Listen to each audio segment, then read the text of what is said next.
We're going to go ahead and get started. It is 9 a.m. My name is Lindsay, and I'm going to be the producer for today's event. Before we get started, I'd like to point out a few features of this webinar platform.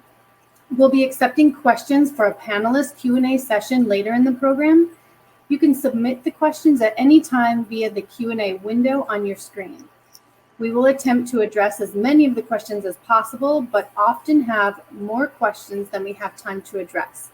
We will review all the unanswered questions after the event and do our best to answer them on the NorCal BAA website. Please keep in mind that all questions submitted are hidden from other members of the audience and are only viewed by the panelists. With that, I will hand it over to our moderator for today's discussion, Bank OZK's VP of Aviation and NCBAA's President, Craig Bowers. Thank you, Lindsay, and welcome to everyone today. Great to have you with us. As a brief reminder, this is the second in our Small Flight Department Operations webinar series. The first session held last Wednesday is available on our website as a recording, as this one will be as well. Brief reminder that we are hosting a series of these webinar events. We're currently in the planning for one focused on sustainability, and that'll kick off in early November.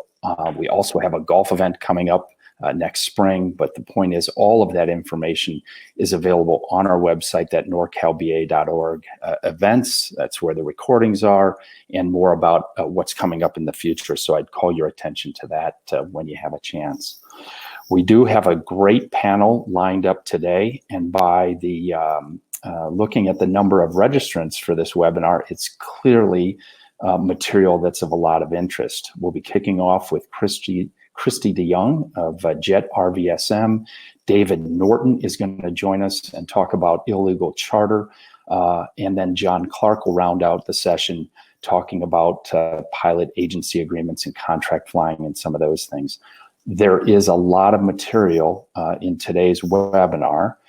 I would encourage you to ask questions throughout. We do have time for a panel Q&A at the end. But it is really by your feedback via questions that allows us to better understand what areas there's a lot of interest or maybe a lot of things that are still a little bit unanswered, and it'll help us to figure what makes sense in the future to circle back and hit on. Last thing I'll remind you is at the end, there's a short survey, all of maybe 30 seconds. Would love to get your feedback. So please, the link will come up right at the end of this webinar. Please let us hear from you. So questions, the survey at the end. There are some handouts as well. Lindsay mentioned the Q&A window. There's a handout window. All of the slide decks are in there. Contact information and all of that. So please let us hear from you, and we're happy to circle back and get back with you. With that, we're going to move right to it. So Christy DeYoung, President of Jet RVSM Services, and Christy is going to talk about, obviously, RVSM and international operations.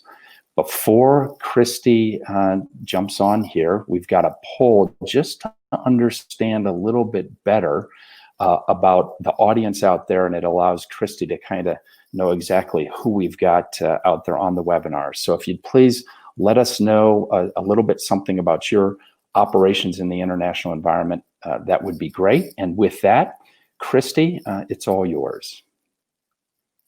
Right, thanks, Craig. Thank you for having me.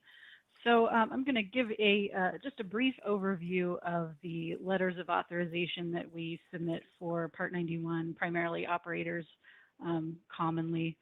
Let's see, advance the slide. And there's been quite a few updates in 2020, especially to oceanic operations, and then some FAA updates to letters of authorization. We also talk about the FAA's streamlining LOAs initiative, which is supposed to help operators with these applications, try to make the application process more streamlined. Then, of course, as Craig mentioned, there will be questions at the end of all three presentations, and we can answer those questions at the end. So common Part 91 LOAs, also these are applicable to 135 as well.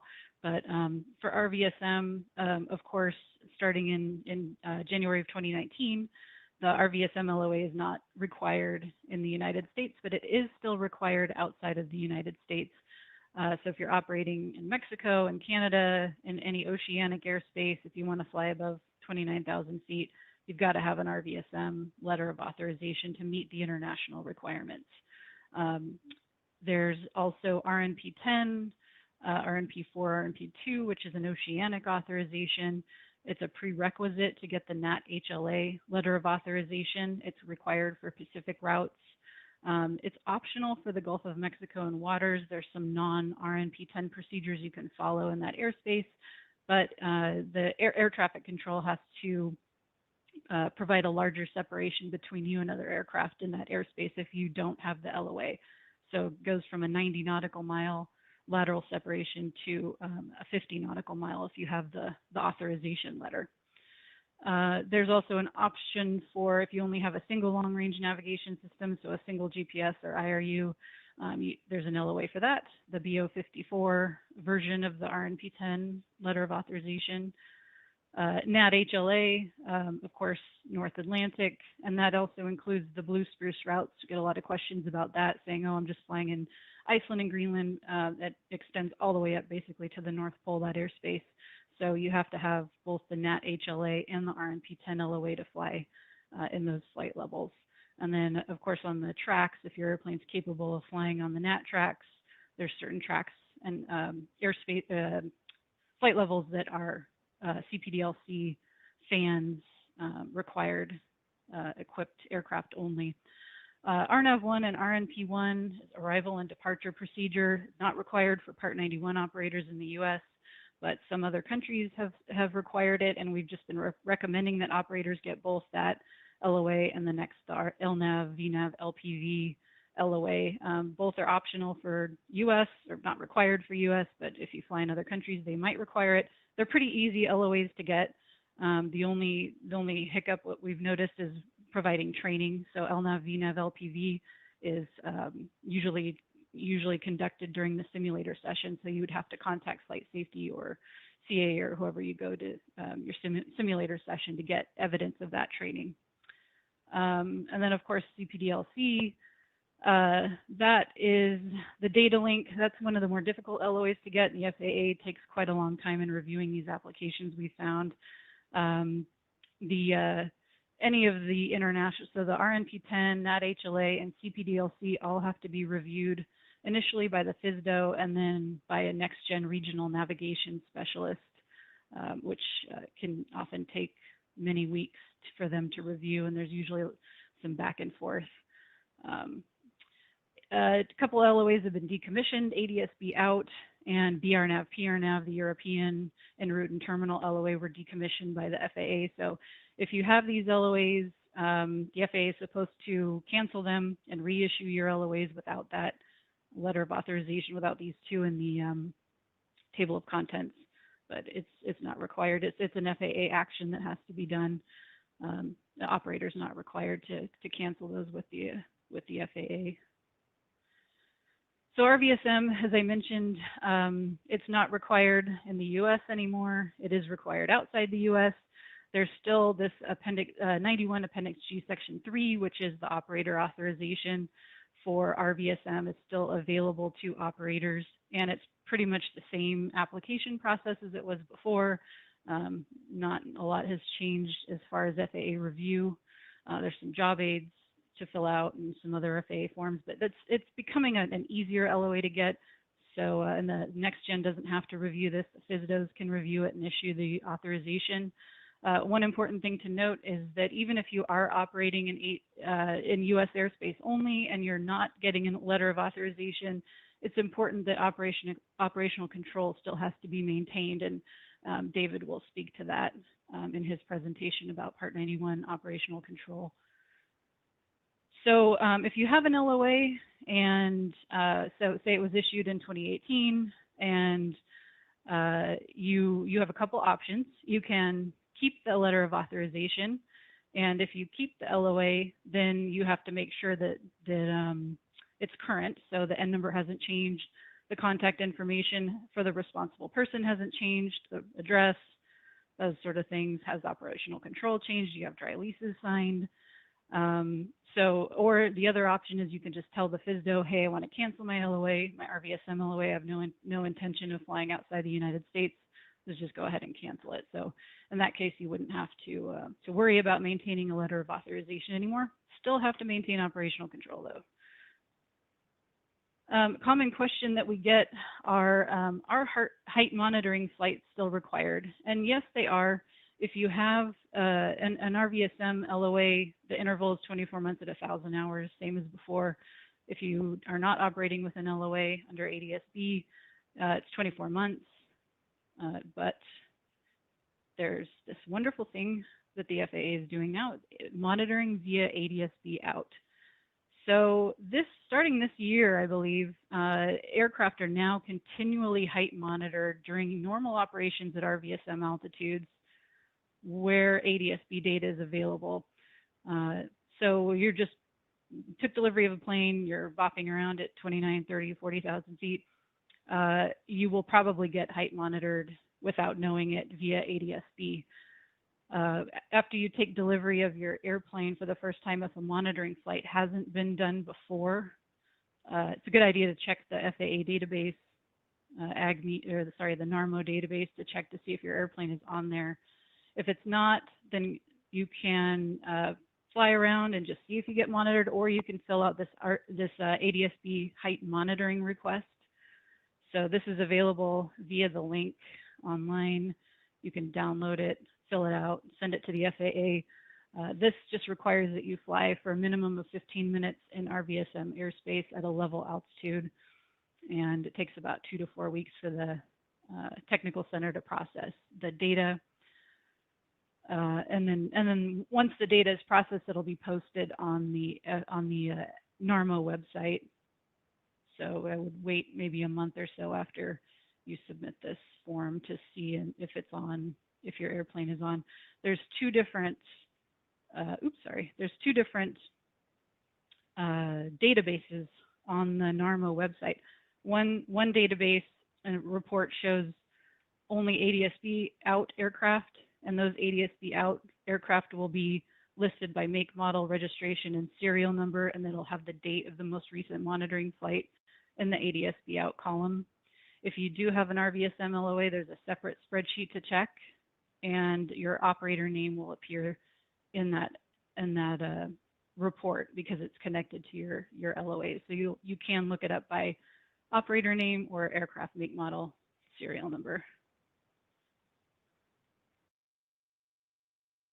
MMEL versus MEL. So a D195 MEL LOA is a Part 135 style letter MEL. So you take your master minimum equipment list, go through it, enter all the equipment that's installed on your airplane, and say not applicable to any equipment that's not installed.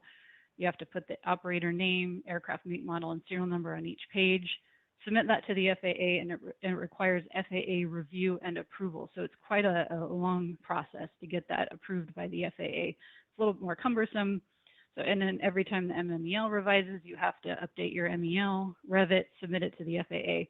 So most 91 operators don't go this route unless, for either they're flying in Europe, an EASA country, and they don't want to deal with a potential SAFA inspection, or they have an older airplane, maybe that has a lot of STCs on it, and they want to be able to defer maintenance on an equipment that fails that was installed via STC. The D095 MMEL LOA is what most Part 91 operators use. It's pretty easy to get. You submit the MMEL request to the FAA. You have to provide a procedures document that address all the M and O procedures from the MMEL, and you have to insert policy letter, preamble, and definitions into the MMEL. And then that, once the FAA knows that you have all those elements, they'll issue you the D095 MMEL letter of authorization. Works for all other countries except for EASA countries. So they are more aligned with ICAO, which says that you have to have a serial number specific MEL LOA, which is the D195. If you choose to keep the D0, or you choose to submit just the D095, so you don't go to Europe very often, and you are subjected to a SAFA check, you will have to produce these 4 elements. You have to show the SAFA inspector the LOA, which is there in an aircraft-specific LOA. Your procedures document, as I mentioned, so any M or O procedure has to be referenced in that document. The MMEL itself with the preamble and definitions, and that should get you through a SAFA check. But if you have a particularly difficult SAFA inspector, they may issue you a Class 2 safety violation for not complying with an EASA mandate, and they'll let you depart, but they will send a letter to your local FSDO that has to be addressed. There's some pretty significant changes coming to oceanic operations procedures coming November 5th. So the ICAO document 4444 is the go-to document for contingency procedures if you can't get in touch with air traffic control and you have to proceed with a contingency procedure because of a failure, a system failure, or a weather deviation. So basically the offsets were a 15 nautical mile offset. Now they're 5 nautical mile with a turn of at least 30 degrees. It was a 45-degree turn previously. So that's a really important update, and we can provide a link to the FAA's notification of that. A couple other just things, the wake turbulence categories have changed, and the gross navigation areas are going to be, FAA is going to align with ICAO's 10 nautical mile definition. It was originally 25 nautical miles. Just a few other changes that are coming down the pipeline. Let's see. I seem to have lost my internet connection, so. Yeah, Christy. Lindsay, can you? Yeah, can you advance? Just move, yep. You can move it. Yeah, so go ahead Absolutely. and advance the sample flight plans, please. Sure, absolutely. Sorry about that. Yeah, so part of the NAT HLA and RNP 10 and also CPDLC application process is submitting a sample flight plan. So this is one of the things that throws operators off quite frequently. And the FAA has even stated that 80% of LOA applications do not submit flight plan codes that align with the aircraft's capabilities. So submit a sample flight plan. The sample flight plan has to be on an oceanic route, using aircraft navigation equipment codes, assuming you have all the LOAs issued. And it also has to include an equal time point calculation. It also has to have the holding fuel calculation. These are all things that are required for FAA review. So pay particular attention to flight planning codes if you're submitting a sample flight plan to the FAA. I provided a link to the FAA's flight planning guide. And then there's also a PBN approval website link that will have a link to the B036 compliance guide that identifies the elements that are required in a sample flight plan. Just a slide on the CPDLC flight planning codes for general reference, and these throw a lot of people off too. So depending on what type of SATCOM system you have, there's different J codes to file in item 10. If you get one of those wrong, the FAA will kick it back and you have to resubmit everything. It's kind of a pain. The European CPDLC mandate, so that's the overground ATN-B1 data link. It went into effect February 5th, 2020. There's a ton of exemptions. If you do have the ATN VDL Mode 2 capability on your plane, you file the J1 in Block 10. If you're not equipped, and you meet one of the exemptions, there's some instructions on how to file the flight plan properly to say that you're exempted. This will indicate to air traffic control that you have the exemption, and they will let you fly above flight level 285. Otherwise, you might be stuck below. And then here's a list of exemptions. So probably the most important one is aircraft with 19 seats or less and the maximum takeoff weight of 100,000 pounds or less. And the important thing here is with an airworthiness certificate first issued prior to February 5th. So any airplane that has fewer than 19 seats or less than 100,000 pounds but was issued after February 5th has to meet the ATNB1 mandate.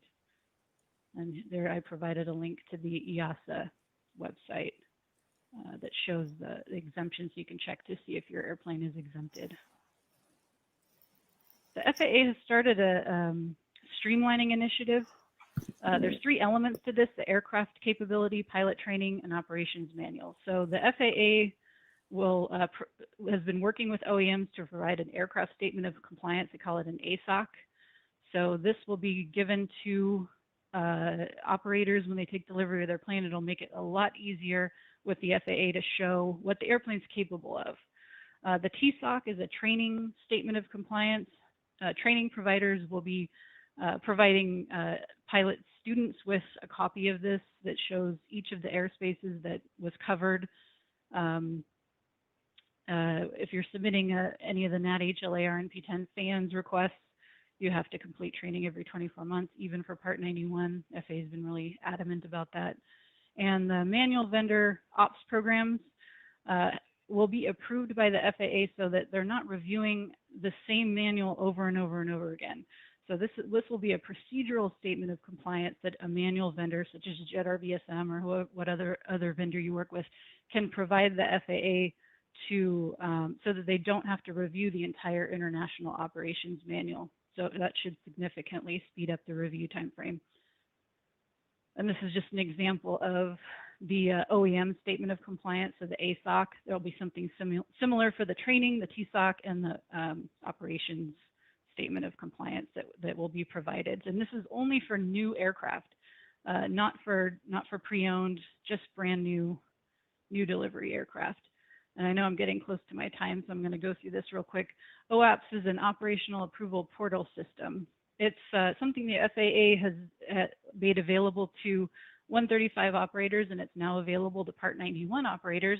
It allows you to submit applications, monitor FAA review, and track applications on a website. So the idea is that you will never wonder where your application is in the approval process. I've tried to submit a request to get access to OAPS, and it's taken me quite a while. You have to contact your POI. So you submit your application, you have a POI for Part 91. Usually you don't have a POI already, so that's a little bit of a problem. It's a lot easier for 135 because they're assigned a POI. 91, submit the application to the FAA. You're assigned a POI. You can ask the POI for access to OAPS. They have to fill out this form, which I will show you on the next slide. There's a new user request form they can fill out, and then they have to send that to this OAPS, and then you can get access and you can upload applications via this portal. And there's also a web ops, which for most Part 91 operators, this isn't gonna be a big deal. Web ops allows you to go in, enter information into the LOA itself, and have it reviewed by the FAA inspector. You can sign the LOA via web ops as well. But for most Part 91 operators, if they're just submitting applications once every, probably just once, it may not be worth the hassle. It's same process. So you've got a new user request form. The POI has to approve it, and then they send it off to the web ops division of the FAA. There used to be a 16-hour training session you would have to sit through in Oklahoma City. Thank goodness, one good thing from COVID, you can do that via Skype or Zoom with your POI if they will allow that. Training takes a few hours, so I can't imagine a lot of POIs are going to be too keen on spending a few hours training somebody on web ops, but you never know. You might get a nice inspector to work with who will help you out with that. So again, questions can be posted throughout the presentation, and we'll answer them at the end. So Craig, I'll hand it back to you. Yeah, thank you very much. Appreciate the overview, Christy.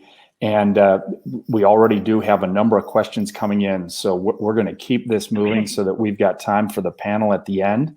And with that, I would like to quickly pivot, excuse me, to David Norton, partner at Shackelford Partners. And he's going to talk about improper dry leasing, holding out, and the flight department company trap. So with that, we should see David popping on here with video and keep it moving along. Again, I'll mention that the slides in the handouts tab, the handouts window, the slide decks are all available.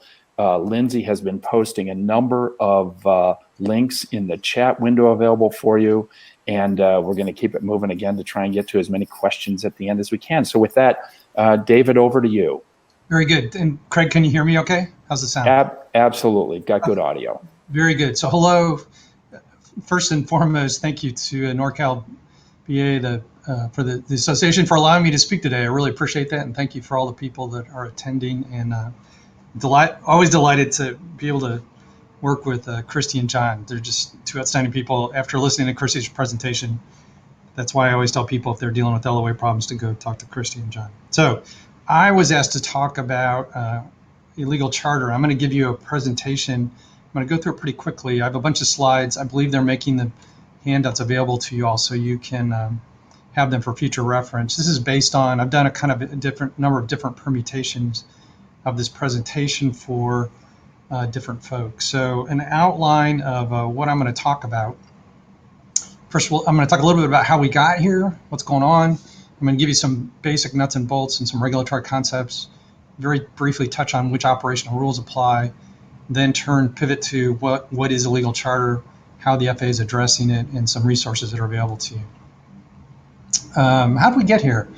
A lot of it is what you're seeing with the economy is, and I know a bunch of you all know this, you have a lot of owners that are sitting there thinking, hey, this is an expensive asset. It's sitting on the ramp. It's not being really used. Gosh, I wonder if there's a way to share the costs or implying people around and want to share costs. Some of the reason we've gotten here, there's some folks out there that just they want to avoid Part 135 like the plague, and they don't want the additional regulatory oversight.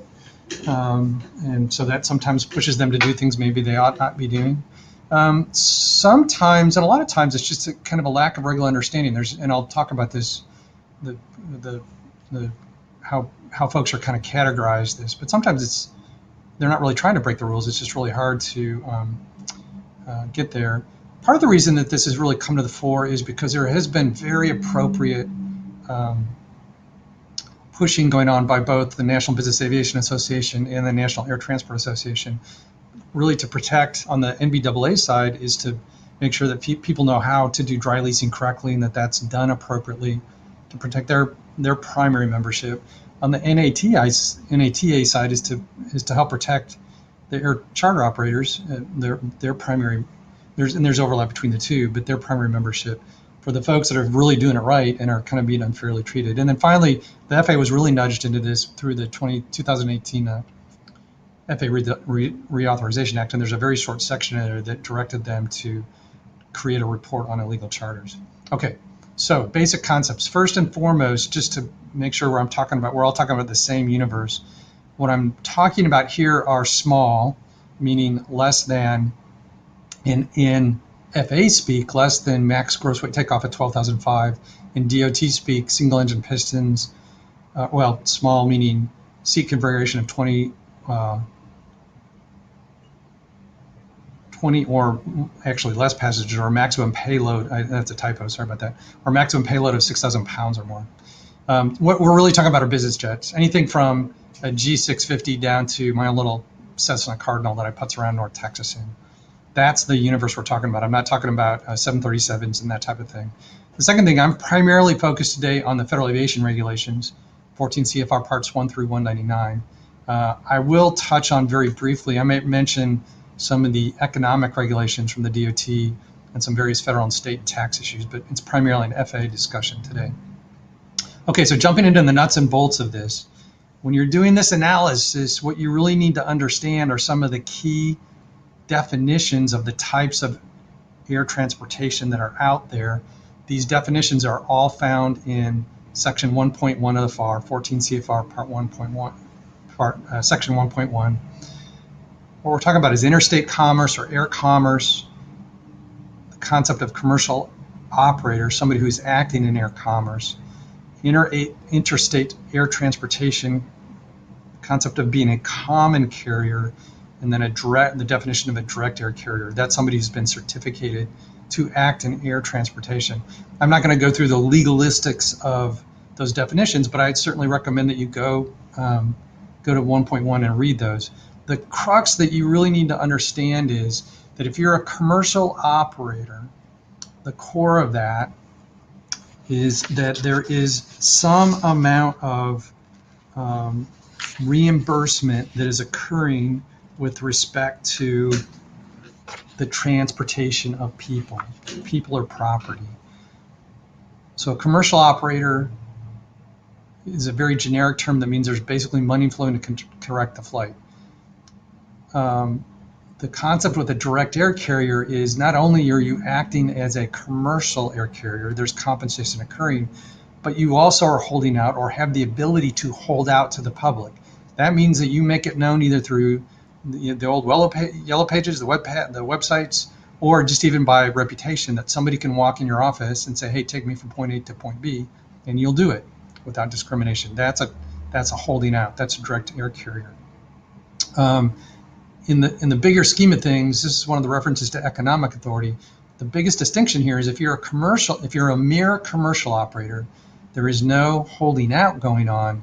Generally speaking, under the economic authority, there's no requirements to get permissions from the Department of Transportation. The moment you become a direct air carrier and you are holding out, you have to get permissions. For Part 135, that's in the form of a Part 298 exemption that allows you, as long as you do the documentation for insurance, the DOT will allow you to have, that's considered the economic authority to act as a common carrier. Okay, so why does that all matter? And I'm going to peel back the onion here a little bit, but the key thing is if you're not a commercial operator, then you don't trigger all of this additional oversight that attends to commercial operators. If you are a commercial operator, and that's what I'm going to talk about in some more detail here in a second, then now you got to start complying with a lot of additional compliance, additional rules. I'm going to take a quick side tour here and talk about a concept that is probably an issue that I deal with on a daily basis, is not at all is very much misunderstood out in the industry and just creates a lot of problems. And that is the concept of a flight department company. That term, unlike air carrier and direct air carrier and commercial operator, which are all specifically defined terms, a flight department company is not specifically defined in part or section 1.1. Where it originally came from was when they promulgated, at the time, 14 CFR section 91.181 B5, which subsequently became 91.501 B5. That's an exception that I'm going to talk about later that allows you to do some commercial operations without getting an air carrier certificate to do that. What the FAA explained, and there's history behind this. They didn't create this out of whole cloth, but the concept it is that if you create a company and that company's, quote, major enterprise for profit, basically meaning more than 50% of the cash flow through that company is being paid or flowing through it in order to pay for the carriage of persons or property, then you are a commercial operator. A flight department company is a per se, legal term, per se commercial operator that must have air carrier certification to operate. Again, I'm going to talk about this more, but keep in mind that they're going to look at a flight department company. They don't care who the members of the company are or who's flying around. If that company is acting as an operator and that's all that company does, that's a per se commercial operator. Okay, some other definitions you really need to be on board with, and Christy alluded to this when she was talking about the RVSM. One specific definition is to operate with respect to an aircraft. That means to use or cause to use or authorize to use the aircraft for the purpose of air navigation. That basically means you're taking off from the one runway and you're going to go fly in controlled airspace or even uncontrolled airspace, with or without the right of legal control. You can operate even if you steal an airplane and you don't have the authority to do it. But generally speaking, you operate an airplane because you're either the owner or you're a lessee. Now, a slightly different concept, but that's tied to operate, is the concept of operational control. Who is the party exerting operational control, and what does that mean? Operational control with respect to a flight means the exercise of authority over initiating, conducting, or terminating a flight. The exercise of authority over initiating, conducting, or terminating a flight. As I quite often explain to my clients, generally speaking, you are, let me see if I'm going to look at my slides here. Yeah, let me go back. So you are the operator, you're operating, you're exerting operational control. Essentially, if you're the party that gets to say where the airplane is going on a given day. For all of you very good professional pilots out there, I always tell people I'm the worst of both possible worlds. I'm a lawyer and a pilot. Give us a little bit of knowledge. We think we know everything, and we always want to be in control. So a lot of pilots think that they are exercising operational control over the flight. The pilots, in a sense, are in the sense that they may be acting as the pilot in command, and they have, when you're acting as PIC, you have your own obligations to ensure that the flight is being conducted safely. But what I'm talking about with respect to operational control is who's ultimately responsible, who gets to say where the airplane's going on a given day, and whether or not it's safe to dispatch that aircraft and so forth. The presumption with FAA is that the registered owner is acting as the operator and the party exercising operational control.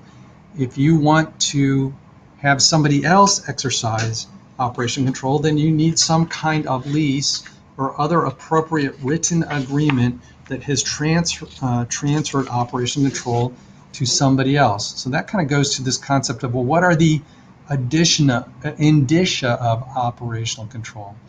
The first one is going to be wet leases versus dry leases. I'm going to talk about that more below because that's the key one. But keep that aside. But the other things, the key indicia of who is in operation control, the main one is who is providing the crew members. Where are the pilots coming from?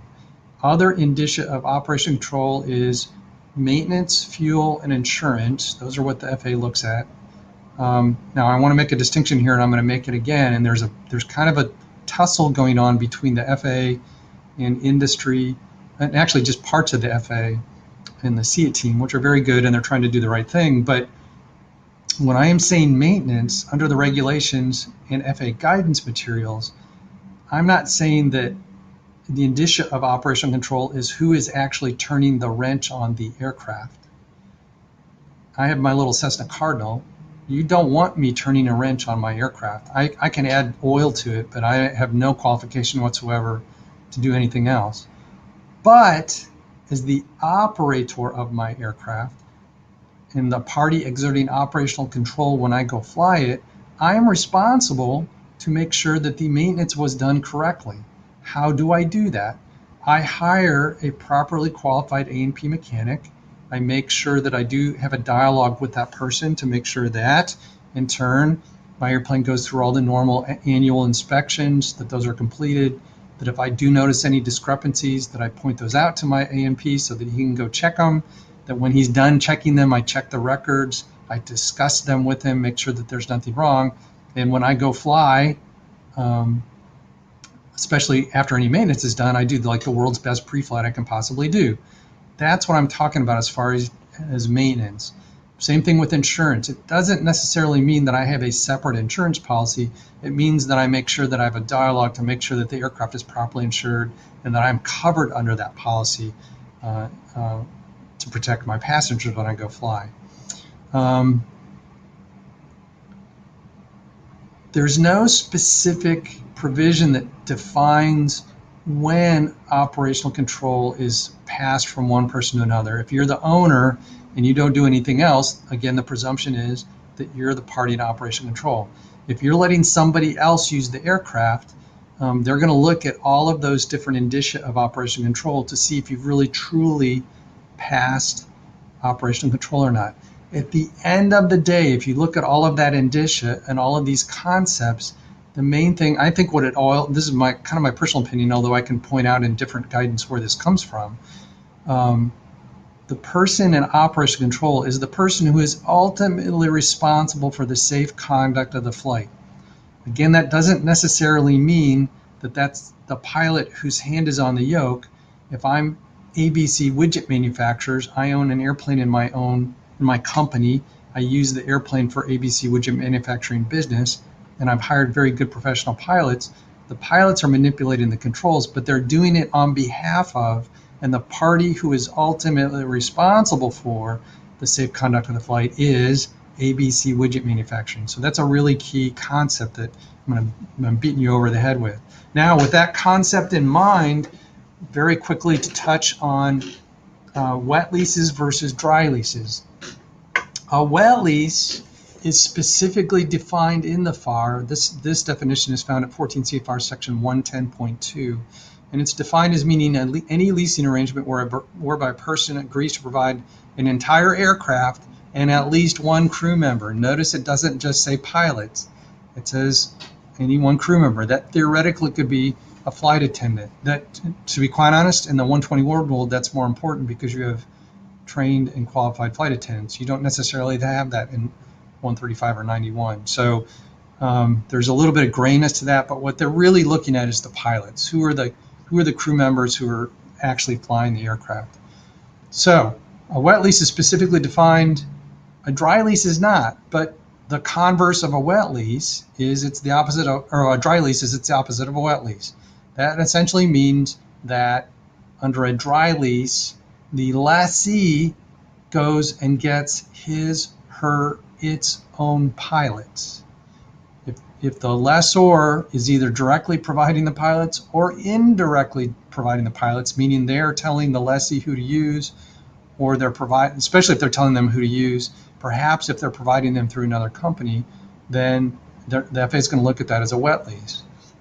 The key between a wet lease and a dry lease, that's the strongest indicia of a transfer of operational control. Under a wet lease, if you have a wet lease, the lessor has retained operational control. Conversely, if you've put a true dry lease into place, you've successfully transferred operational control from the lessor to the lessee. Now, that doesn't necessarily end the discussion for the lessee under a dry lease.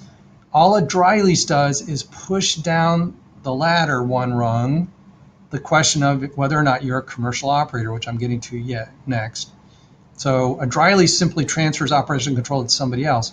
Once I've determined the party who is in operation control, either the lessor under a wet lease or a registered owner where there's no lease, or a dry lessee under a dry lease. Once I've identified that party who is exerting operational control over the airplane, the next question is, what rules must that operator operate under?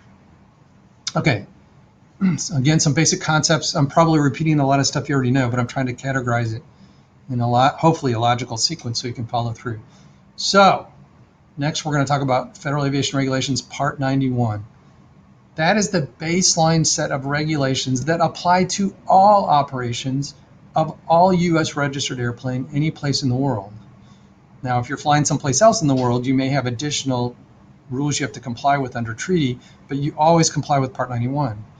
If you are doing something that isn't commercial in nature, you have to comply with the applicable parts that apply to the type of operation you're conducting. If you're flying transport category aircraft on a schedule, that's 121. If you are flying helicopter side loads, that's 133. If you're flying one of the jets we're talking about today in an on-demand structure, that's going to be Part 135, right? So 91, 135. When you're flying 91, that doesn't mean you don't comply with 91 anymore. It means you comply with everything in 91, except to the extent that there have been additional regulations that have been added to 135 for the safe type of operation of the aircraft. Okay, so the big question is, when are you required to go under 135? When are you required to go get an aircraft operating certificate or an air carrier certificate? And the parts or the rules that direct you that way are found in Part 119. What that says is, under 119.5A, direct air carriers, meaning a commercial operator who's holding out to the public, gets an air carrier certificate. A commercial operator, meaning, and I'm going to talk again about what a commercial operator is, who's acting as a commercial operator but not holding out, gets an operating certificate. This is a bigger distinction in the 121 world and in the 125 world. In the 135 world, in a sense, it doesn't matter because the FAA is going to, in either case, is going to hand you a Part 135 certificate. And so you need a Part 135 certificate, and it's generally going to be in the form of a direct air carrier certificate. So here's the crux of the analysis, the fundamental question. When is it that you jump from Part 91 to 135?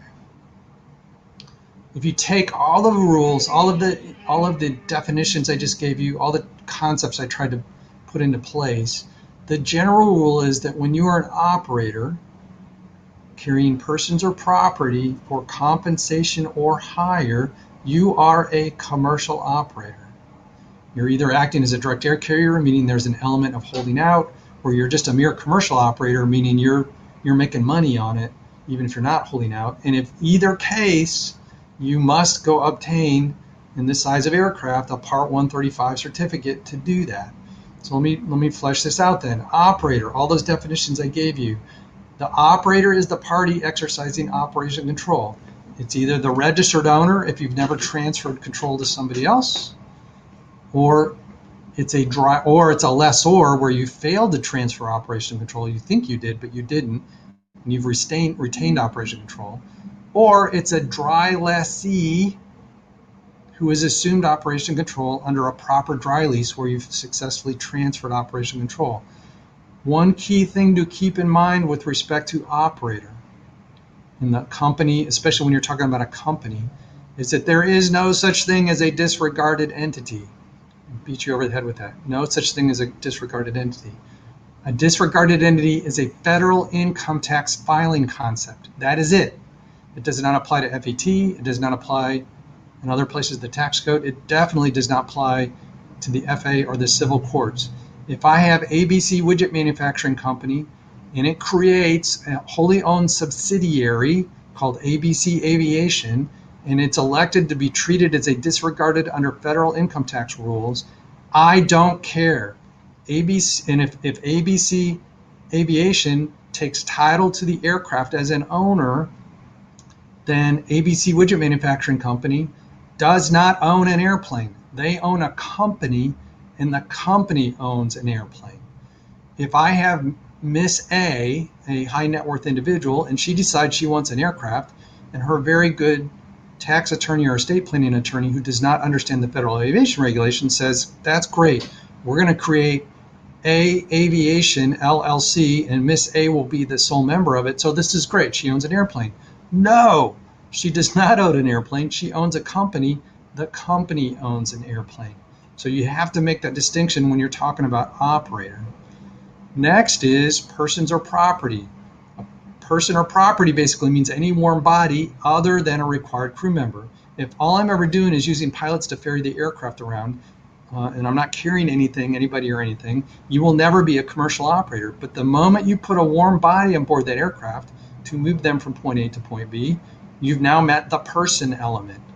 Again, there's no such thing as a disregarded entity. If ABC Widget Manufacturing creates ABC Aviation, and then I put a person on board that ABC Aviation airplane, and that person is an officer and employee of ABC Widget Manufacturing, I'm still carrying a person. It does not matter that that person happens to be an employee of the company that owns the company, right? Same thing with Miss A. If I have Miss A create Miss A Aviation, Miss Aviation owns the airplane, and then she gets in the back because she's not a pilot.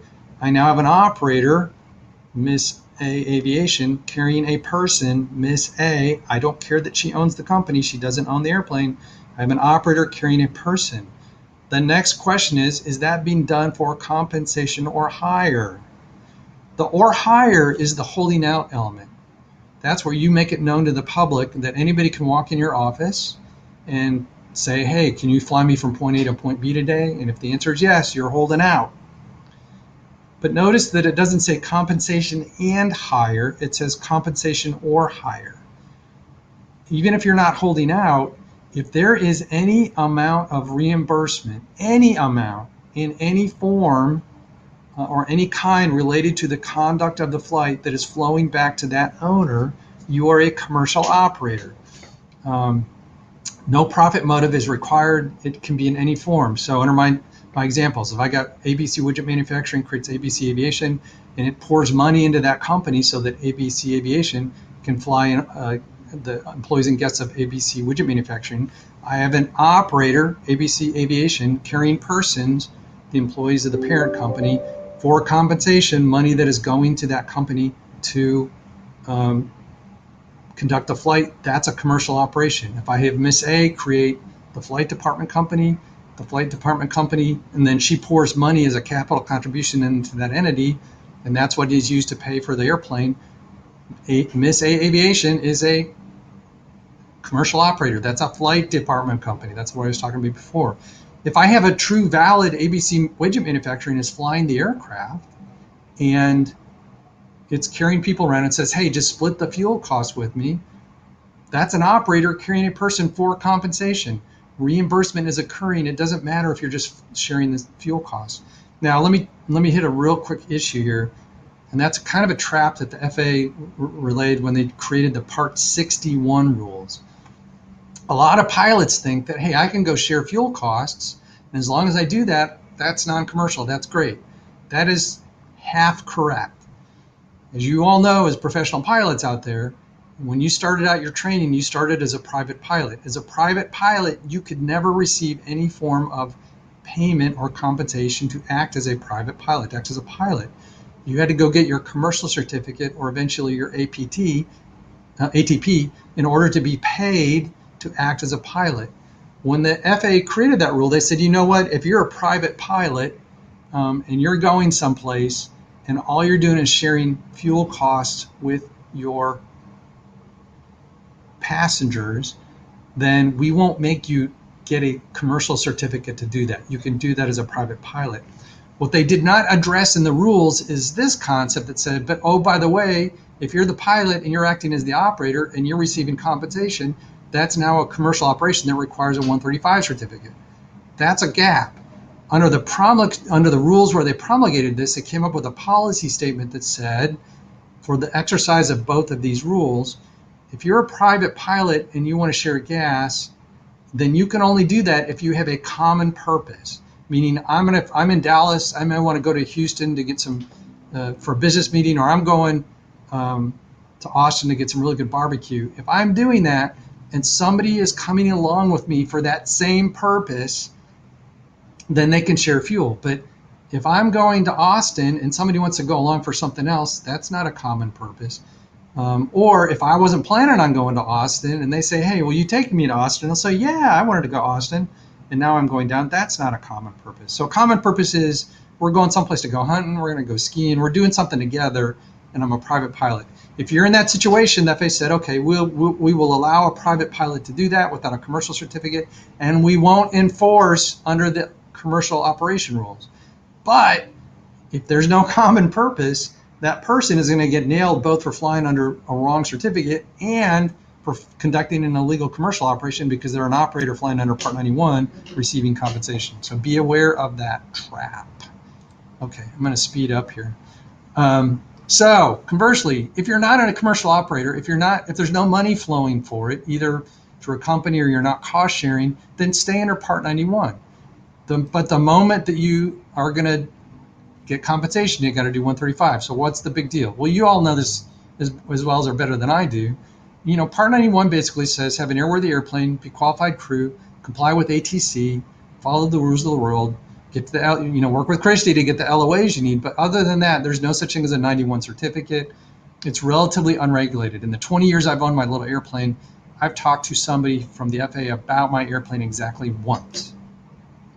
And that was just because I got ramp checked one Friday morning. It was fine. He didn't ask me how I owned it, what I was doing. He just wanted to make sure that I had the right paperwork on board and that there wasn't fuel dripping from the wings. The moment you go to 135, now you got to get that air carrier certificate. You got to get the license. Then you got to comply with all the additional maintenance, crew training, all the other things that you know about. And you're going to have a team of safety inspectors assigned to you. That's the big difference. What's the philosophical? So the slide I just gave you, everybody should already know that, right? You already know that. A lot of people don't really think about the philosophical reason why it's important. if you look at all of the rules and the guidance and the underlying philosophy, what's going on is the FAA is basically saying, and you can agree with this or not, but I think there's some legal justification to it, is look, if you're flying yourself around and you're paying for it yourself and you're responsible for it yourself, you're not taking money from somebody else, and you're going to get sued if something's wrong. So you're very judicious on who you throw in the back of your airplane, then Part 91's enough. It's a safe level of operations. But the moment you're carrying somebody else, because the FAA's main obligation is to protect passengers, the moment you have a passenger on board and you're collecting some kind of money for it, you're getting economic benefit, even if it's just mitigating your costs. And if you're seeking liability shielding, if any of that's going on, and if that passenger has no clue how it's maintained or how their pilots were picked, then you can do that. But the FAA says, look, our duty to that passenger is to compel you to go comply with Part 135, do all those additional things to protect the passenger. So that's the philosophy. Okay, so let's talk very quickly about what are appropriate reimbursements that keeps you out of being a commercial operator. Well, one's a true dry lease. If you do a true dry lease, there's going to be compensation occurring. It's in the form of a rental. That's not the compensation to the operator for the flight. That's the compensation from the operator to the company that owns it. Now, you got to keep in mind, what's the dry lessee doing? Just because you have a dry lease, if that dry lessee turns around and then carries people for money, then they need a 135 certificate. But a dry lease pushes that analysis down. So when you're talking dry leasing, think of Hertz Rent-A-Car. You're paying for the use of the car, but you're not a commercial operator because you have assumed the possession and use of the aircraft, and you're paying for it out of your own pocket. That's an appropriate reimbursement. There are other appropriate reimbursements, and they're found in the section 91.321 and 91.501. And I'm not going to go into them deeply, but you got to be really careful. You got to be careful that you actually qualify to fly under those exceptions to begin with. That mainly means a large and multi-engine turbine aircraft, or large or multi-engine turbine. That doesn't apply to 321. You got to be carrying a candidate for an election.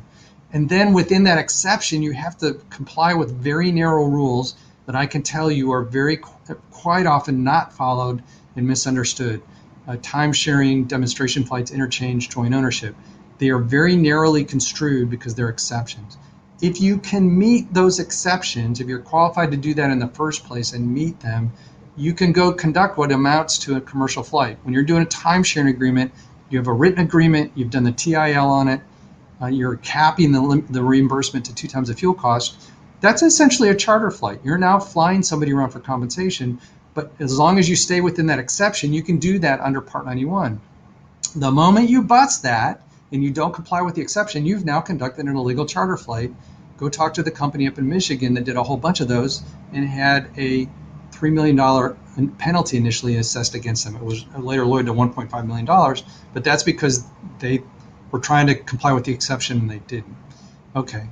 There are some other exceptions found at FAR Section 19.1. The main one that I typically see is like aerial survey. That's where you're doing pipeline patrol or traffic. But those are all very narrow. The general concept is, if you want to be Part 91, the operator, either the owner or lessee, needs to be flying him, her, or itself around, paying for it out of its own pocket without reimbursement. I don't care what the relationship of that operator is to its owners or anything like that. You look at the operator. Okay, so that leads to, what are the illegal charter? What are the inappropriate reimbursements that are occurring that has caused so much of a look on this? Well, the first is a sham or a failed dry lease. That's where you are, and if I've seen leases where they call it a dry lease, but within the body of the lease, it says the lessor will provide the airplane and the pilots. That's a wet lease. I don't care what you call it, it's a wet lease. There are others where you have a dry lease that looks on paper like it sounds like a dry lease. Hey, lessee, go get your own pilots. But if the facts and circumstances, again, I don't care what your contracts say, if the facts and circumstances clearly show that you are directing, the lessor is directing the lessee to use certain pilots, they're expected to use certain pilots, they're only allowed to use certain pilots, it's all coming as a package deal, that's commonly called a sham or failed dry lease. That means the lessor really has retained operation control. And other failures of operation control is where you try and do a dry lease and they get the pilots, but they have no clue as to what, they're not confirming that the maintenance has been done. They're not confirming that the insurance is in place. They're doing all of the other things, those other indicia of operation control that indicates that it's really the lessor retaining control. That's when you have a failed dry lease. That's when the lessor is conducting a wet lease and would need a 135 certificate. Other inappropriate reimbursements. I've beaten you over the head with flight department companies. If you create Miss A LLC or Miss A Aviation LLC, it's flying the airplane around, even if it's just for Miss A. She's pouring money into that. They're using that as a liability shield. They're treating it as the operator. That's an inappropriate reimbursement. That flight department company is supposed to have a 135 certificate. Other, I've already mentioned, cost sharing outside of the permitted exemptions. A lot of people think, aha, I can cost share as long as I'm just paying 2 times the fuel, right? Well, no. To do that, you got to be able to comply with 9151 in the first place, and then actually put the paperwork in place to do a timeshare, for example. Another failure of being outside the permitted exceptions or impermitted are management companies who retain operation control. If you have an outside management company and they're providing a turnkey service, and you have a very uninvolved owner of the aircraft who doesn't know what's going on and it relies totally on that manager, and woe be to the management companies that talk about, hey, we're going to fly the airplane for you, we're doing everything for you, you just tell you when to go. At some point, that those indicia can indicate that that management company's taken over operation control. They've basically leased the airplane and they need a certificate. Others are where certificate holders are operating outside of the scope of their operation specifications. There's been a big problem with people where they maybe have 3 airplanes on their certificate. They go obtain through lease 2 or 3 other airplanes and they don't bother to put it on their certificate. That's an illegal charter because they're now operating outside the scope of their op specs. Okay. Other inappropriate reimbursements can come out of this concept of holding out. And I won't go into these, but that's where you're on the web and you're doing dry leasing programs where it makes it sound like, hey, just come in and sign this paperwork and we'll go, or web-based programs. I'm sure you've seen this like with Blackbird, where a website is connecting owners and operators, and what's really happening is, for all practical purposes, the lessor or the owner is retaining operational control. Okay, so what's going on to address this? Well, the FAA has recognized. I remember we were in a meeting. I was at an NAT committee meeting with some of the senior FAA leadership 2 years ago when we were talking about this, and we all kind of coalesced around.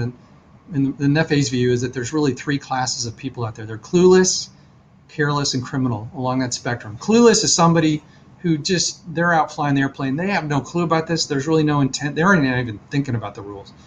But they're doing stuff where they're sharing costs and they're acting as an illegal charter operator. Careless means somebody that ought to know better, and they're really not trying to break the rules, but they really ought to know better, and they're just being sloppy and they haven't thought about it. And so it's kind of going down the line. Criminal are the folks, the much smaller category folks, but there are some out there that know darn well what these rules are and are purposefully trying to avoid Part 135, but they're effectively out there offering flights for compensation, flying under the proverbial 134.5. So what's happening? Well, the clueless and careless, to the FAA's credit, their main focus has been on education. That's like the seminar today. I've participated in a bunch of seminars now with joint FAA, NBAA, and NATA webinars. We actually did a big one that was on the FAA website where they're really trying to get the interface out, the education out to the flying public. And the FAA has been much more aggressive as far as interfacing with operators and the public.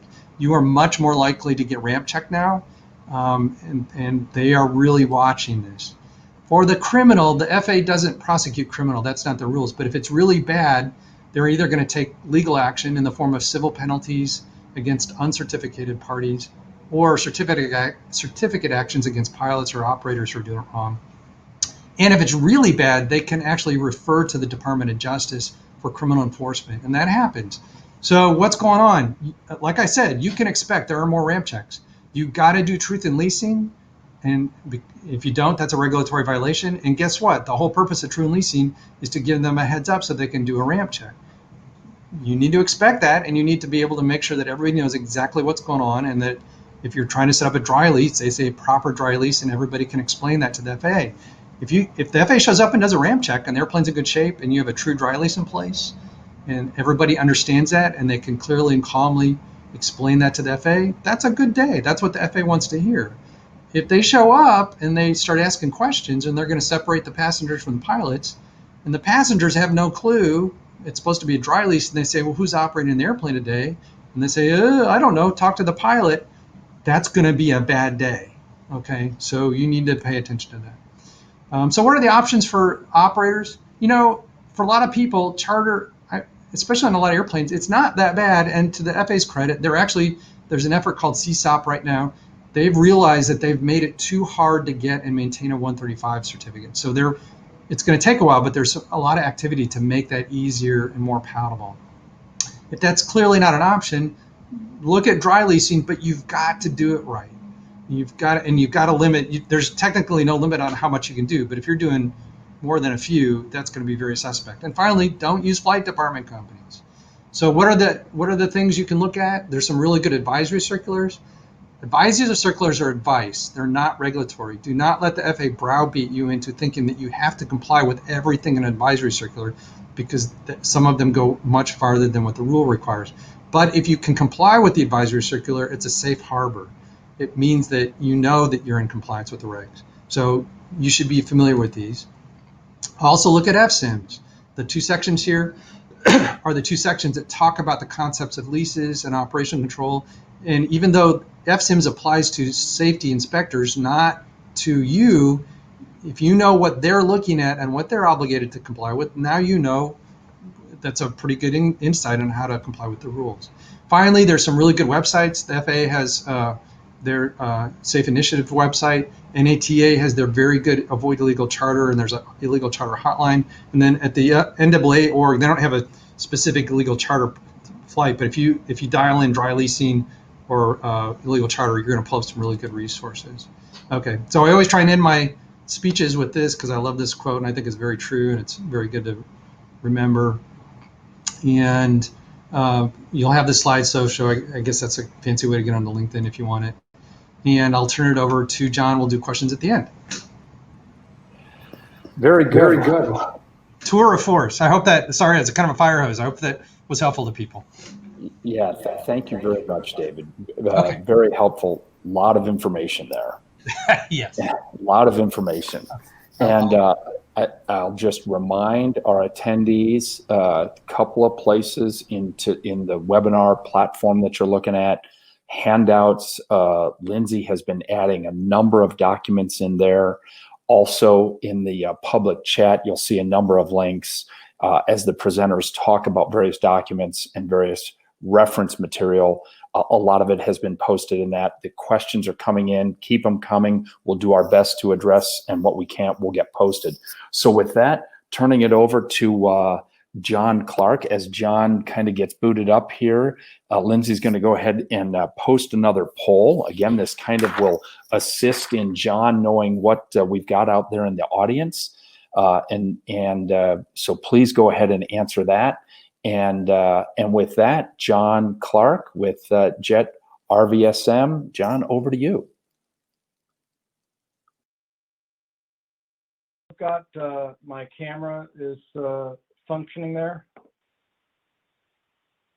Let's see if do I need to well, I'm on the audio, so maybe I'll just continue to talk here. Sorry about that. Anyway, I've been working with Christy for 11 years in the role of chief counsel, and working with a lot of small flight departments, over 3,000 small flight departments. And we've seen this continuous evolution of FAA scrutiny and enforcement on small flight departments. And so you've heard so far today about the operational authorizations. David handled the operational control, but we've seen in the last, let's say, year or two that the pilot piece has sort of been left out. But we see increasing enforcement by the FAA where they're expecting pilots to understand these compliance things. So I wanted to cover the most common compliance mistakes that I've been seeing. And this is really generated out of a new startup that Jet RVSM is working on called preFlite. And this is a series of services and software technology to help very small flight departments, usually using contract pilots, to sort of avoid all of these problems that we're going to discuss today. But in general, you can see that these things are very complicated. And as a result, there's a good reason why sometimes if we get somebody coming in from Texas who's got 6 dry leases or 10 dry leases, we will give them David's contact information and say, you really need to work through this before you get to the authorization stage, and not push this onto a chief pilot to sort through all of this detail.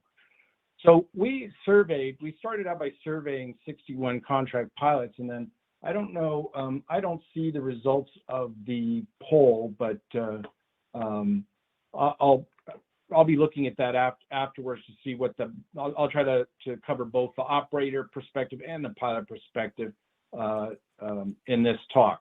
But I was surprised that one of the highest concerns was the client FAA compliance, and this was a concern of contract pilots, that they were comfortable with their own compliance, but not with the compliance of the people they're flying for. Also, of course, pilots are worried about their own financial risk and liability, because a lot of that is tied up in the operational and ownership structures of the companies, and they basically have access to see or understand all of that. Also, I was also surprised on what was of low concern. Having proper agreements in place was very low concern for pilots, and I'm not certain why, and we'll talk about that as we move forward here. Also, independent contractor status was a very low concern, and it should be a low concern for pilots, but not necessarily for aircraft managers and operators. But I also see in the pilot forums, and probably one of the number one questions I get is am I an independent contractor? So we'll start on that here quickly. So I would say in most cases, when a pilot comes to us, that if they have any paperwork, there's going to be an independent contractor status, some sort of paragraph in their agreement saying I'm an independent contractor. But that's not something you can declare. And as we see here, state laws are changing, and things are much more a facts and circumstances analysis that you have to be concerned about.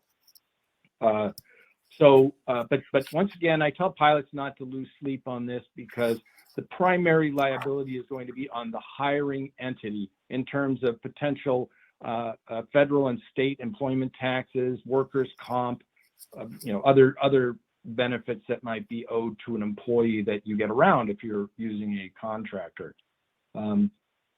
California the Supreme Court recently coined the ABC test. It's now a law. You've probably read about Uber and Lyft getting into trouble with this. It's creating quite a headache in California. I think it'll be a long time before pilots are on anybody's radar in terms of independent contractor tests. But I wanted to basically describe the ABC test specifically in terms of pilots. So the first thing is that the pilot needs to be free from the control of the hiring entity. And notice I've got hiring entity here and not operator, because very often I see that the operator actually does not have a direct relationship with the pilot. And we'll cover that in a minute. That's a whole another compliance problem. But in this case, if there's an aircraft manager or an agency and they are bringing in pilots, well, they may not be controlling the pilot, because they may be placing the pilot with the operator. So that's okay. Also, people worry about the operator supplying the aircraft and telling the pilot when and where to be. I'm not as concerned about that. If you hire a contract chief pilot, probably the operator that's hiring that contract pilot doesn't really understand all the ins and outs of standard operating procedures and the aspects of the AFM. So they're not really controlling how the pilot does his job. But if an employee or contract chief pilot hires an SIC, and now you've got a contract SIC or a safety pilot sitting in the right seat who is under the direct control of an agent of the operator who has not hired that pilot, then that's where you can get into some problems. So we'll look at the solutions to this in a bit, but test B here is that the employer is not in the business of providing pilot services. And just again, employer just means whoever is paying the contract pilot. Doesn't matter that it's not a W-2 employee, it's whoever's paying the pilot directly. And so if that's an agency that's in the business of providing pilot services, they should be hiring they should be hiring pilots as employees and then placing them as contract employees with the operator.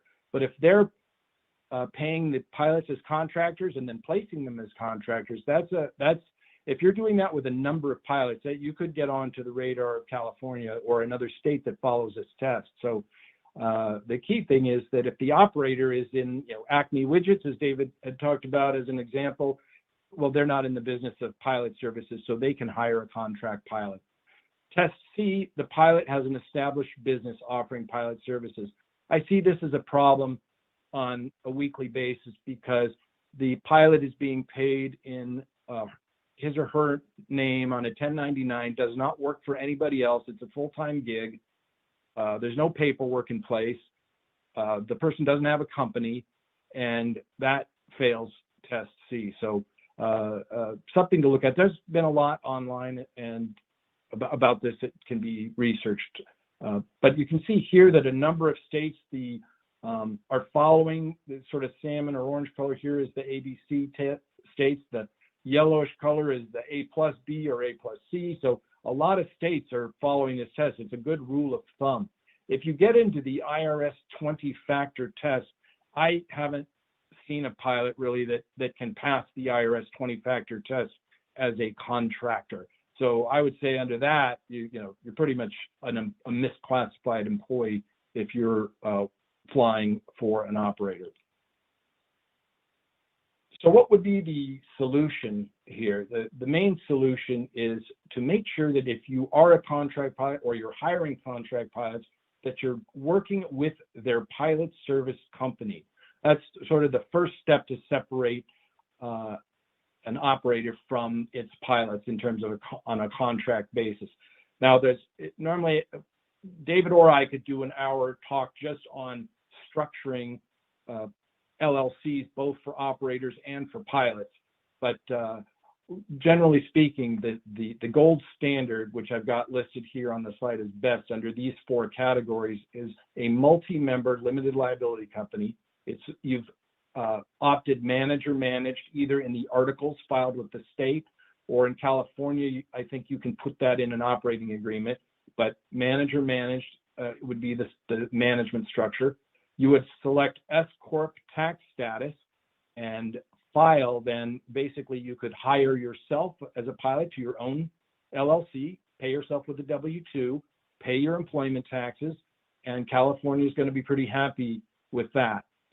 With trip expenses, I see very often pilots are submitting their expense receipts directly to the operator, and the operator is writing those expenses off on their taxes. That is an indication of misclassified employee. A proper pilot service company should be retaining its receipts, writing them off on their taxes, but seeking a reimbursement from the operator for those trip expenses. And those trip expense reimbursements would be included in income. It's a tax wash. There's no difference in taxation that I can think of, but it's just a question of accounting. One thing I didn't mention here is training expenses.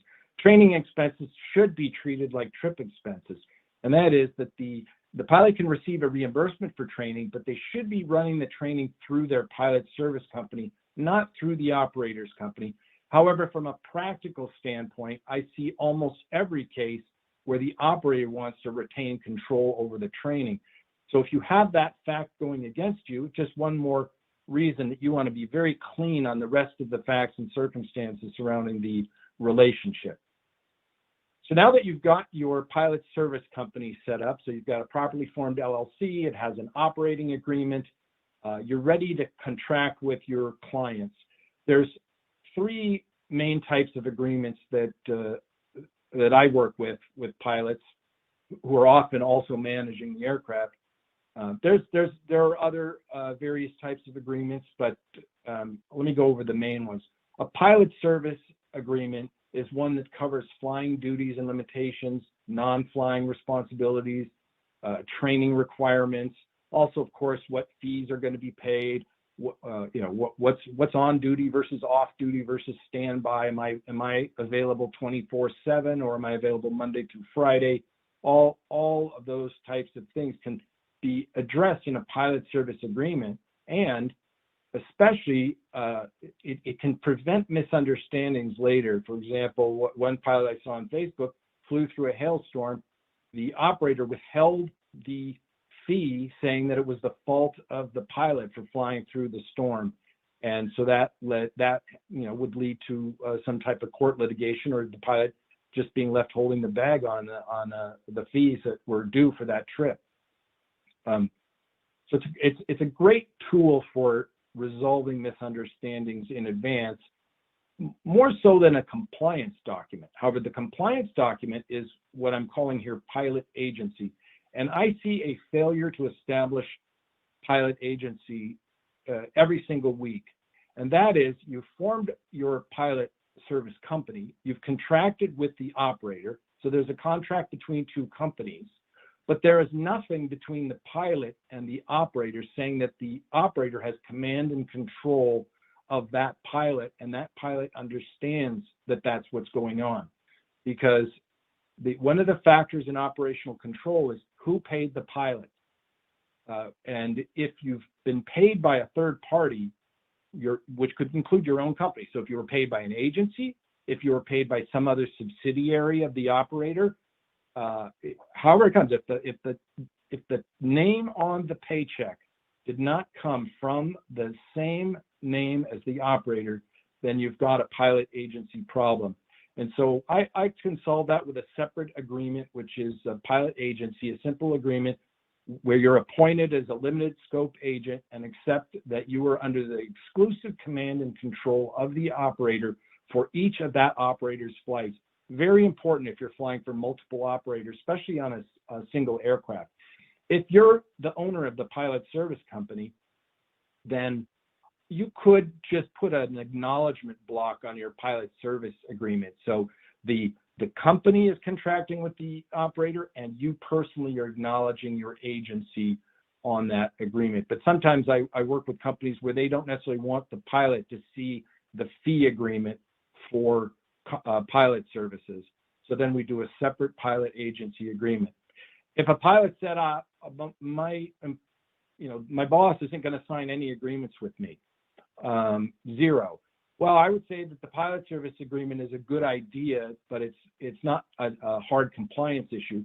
But you could use a letter or an email, something to establish pilot agency, so that you get something in writing, even if it's unilateral, saying, I understand that my pay is coming from X, but when I'm flying for you, I'm under your exclusive command and control.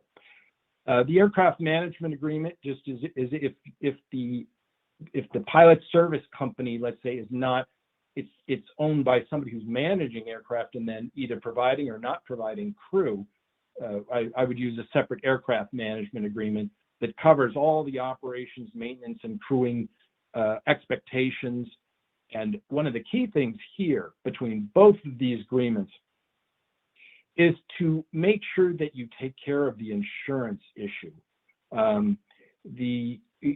What you can do in an agreement is you can get a promise from the operator or the party you're contracting with to make sure you're added to the insurance of the operator, and that you receive a waiver of subrogation, which is very important. And you can look up waiver of subrogation online.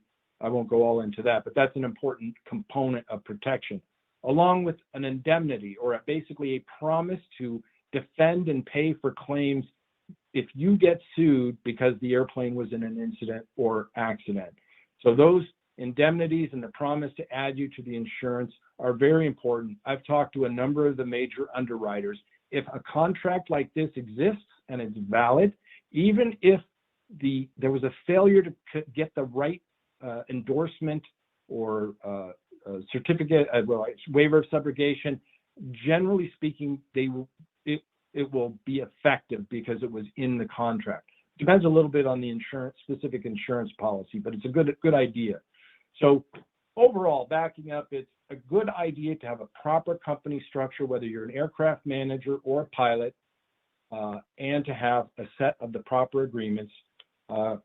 Christy and I, that's why we specifically put together preFlite, is to try to develop a sort of a streamlined, affordable way for pilots to access services and technology to help them solve these problems, because these LOA problems, operational control problems, and pilot service mistakes, the American Bar Association called the whole thing mind-bendingly complex. So it's understandable if it's a lot to try to take on by yourself. Here's a story that did not end well for a contract pilot. This is mid-July of this year, July 14th, 2020, NTSB order suspending a contract pilot, Reed Phillips, for 240 days in a very messy set of facts and circumstances. It's 58 pages, I think. Interesting read if you want to see how these things really go down. They're quite messy. But I've tried to sort of extract some learnings out of this. And the first thing is that the NTSB took the FAA administrative law judges, basically fine or suspension, and doubled it to 240 days. So the NTSB actually said, this is worse than what you said, and we're gonna increase the suspension on this pilot. So Reed was hired by an aircraft management company. He was flying on behalf of some dry lease operators. So there were dry leases in place, but they were very poorly written. They were messy as to whether they were, I think one was a master dry lease to a charter company, and another one was a dry lease, purported to be dry lease to some individuals, etc. But in all those cases, the aircraft management company was facilitating the entire transaction. And although they presented separate agreements to the passengers, a dry lease and a pilot agreement, the FAA administrative law judge and the NTSB board found that a transportation package had been provided. It was all facilitated through a single party. So not only did they do that, but while Reed was flying the aircraft, I think on 3 occasions he was ramp checked and handed a cease and desist order by the FAA. In one case, he left the plane and or dropped the passengers and flew the plane back to base without passengers. So that wasn't a violation. There was no persons or property on board the aircraft. But the lawyer and the executives for the management company assured him multiple times that what he was doing was legal and that the operations were legal. So he continued flying, but that was to his detriment. So what did the NTSB key on here? I was surprised to see that they said that the pilot failed to get independent legal advice. So listening to the aircraft manager's attorney was not sufficient. They asked, he didn't do any research on his own, didn't consult anybody outside of this aircraft management and dry lease kind of scheme that was going on. They also said that an ATP acting as PIC is held to a higher standard of compliance, and that he or she must understand the nature of client operations. I can't tell you how often I hear a pilot say, I'm just the driver. I don't know what's going on. They don't tell me what's going on in the back. I can't ask about these legal agreements. And I'm sympathetic to that. This is one of the issues that we're trying to deal with at Jet RVSM and preFlite, is how do you break through this separation where the operator thinks the stuff that happens up the front doesn't affect me, and the crew members are thinking what happens in the back doesn't affect me. But that's not what the NTSB has found. And so it's behooves any ATP, and I would say somebody holding a commercial certificate as well, if you're going to act as PIC and you don't understand who's in the back of your plane and who's controlling the flight, and what are you going to say if you're ramp checked and they ask you who's paying for this flight, who's the operator, who's the owner. So that's something to take into consideration. David talked about increasing ramp checks, but there's also something now that I think the FAA maybe a common name for it would be Part 91 department inspection or flight department inspection. And this doesn't matter if you have a physical location or not. This can happen on a ramp. It can happen by an appointment. We had a Eclipse 500 customer get a notification of one of these just prior to the pandemic in January. And we haven't seen any since the pandemic started, but we expect to see a return of this. Christy asked the inspector, are you inspecting this airplane per the RVSM requirements? And he said no, and it wasn't a ramp check, it was a scheduled inspection, and they went through all of the dry lease. In this case, it was a non-citizen trust aircraft, so there was trust documents. They went through everything, and luckily, they'd worked through with a couple of lawyers and with Jet RVSM, and the paperwork was clean and there was no problem. But one of the things that I've noticed with inspectors is they're starting to get training on these issues, but they're not experts. And you want to have clean paperwork and good answers, and then they won't bother you. But if I'm working with 3 operators right now through my law practice who failed a ramp check on operational control, and they had their LOAs suspended or canceled. And now the FAA is looking over their shoulder, breathing down their neck, reading all of these documents. And I have to continuously explain to the FAA what is proper, what the legal options are, because they're actually giving operators poor advice or limited options that don't, where you really need a lawyer to give you to look at your operation and figure out what do you want, what are your real objectives, what do you want to accomplish. So that's just the plug there for doing this stuff right. So that brings me to the end, and I think we can get to the questions, Craig. Yeah, thank you very much. So, excuse me. I think the moral of the story there, as the panelists come back on, because we do have a whole list of questions that we're going to start going through now in the time we have remaining. But I think the moral of the story out of all 3 of those, one line I took is that if you're an ATP and probably if you're a commercial and just PIC, independent legal advice is key, and knowing what's going on in the back is not a bad idea. So there's kind of a summary in 10 seconds. But with that, there I see Christy, David, and it looks like John's video is coming back on, but I know we've got good audio with him. And we'll just start jumping into some of these. I hope I do them justice in what's typed here, but the first one, Christy, we've had an RVSM LOA for several years, but we don't fly outside of the country. Should we keep the LOA on the aircraft? Christy, you might be muted. You've got good video, but no audio. There we go. Oh, can you Christy? hear me now? Yes, you're good. Go ahead. Did you hear the question? I did, yeah. Okay, yeah, yep. Okay, sorry. I don't know what went wrong there. But anyway, so yeah, so there's 2 options. You could cancel the LOA if you're absolutely certain you're not going to fly outside the U.S. If you decide to keep the LOA, you need to, as I said in the presentation, you need to maintain it. Make sure that the N number is correct, the contact information and responsible person is current. Or you could just call the FSDO and say, hey, I'm not planning on flying this airplane outside the United States. Please cancel this letter of authorization, and then you won't have any responsibility to update any information with the FAA. The only thing you might want to keep is the MMEL LOA. That's a separate paragraph. The FAA can cancel RVSM and keep the MMEL authorization. The MMEL allows you to defer maintenance of any equipment that becomes inoperative, independent of RVSM. Okay. Thank you. David, you always want to hold title in a single purpose entity and operate the airplane in that company to provide liability shielding to the owners of the company. Is that correct?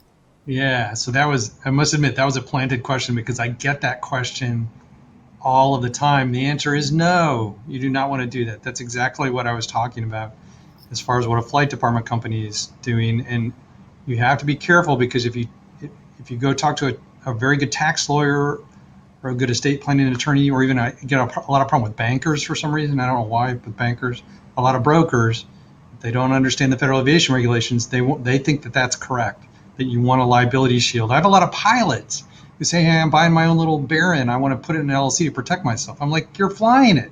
How are you going to protect yourself? Your hands on the yoke. So the answer is no. You don't want to put an airplane in a sole asset entity and think you're getting a liability shield unless you want to get a 135 certificate. Okay. It's good, and good that I'm glad that you could answer your own planet question. We really have some issues.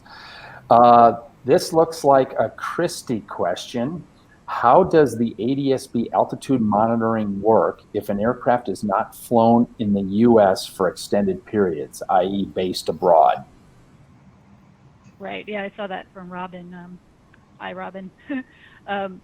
So I wasn't sure of the answer, and so I messaged the monitoring agency at the FAA, and I was told that the only ADS-B monitoring outside the U.S. occurs in Asia, China, and Australia. So Europe does not have ADS-B out monitoring. If you're flying in Australia, China, or Asia, there are ADS-B monitoring, and the regional monitoring agencies there can communicate to the North American Regional Monitoring Agency, which is what our agency is.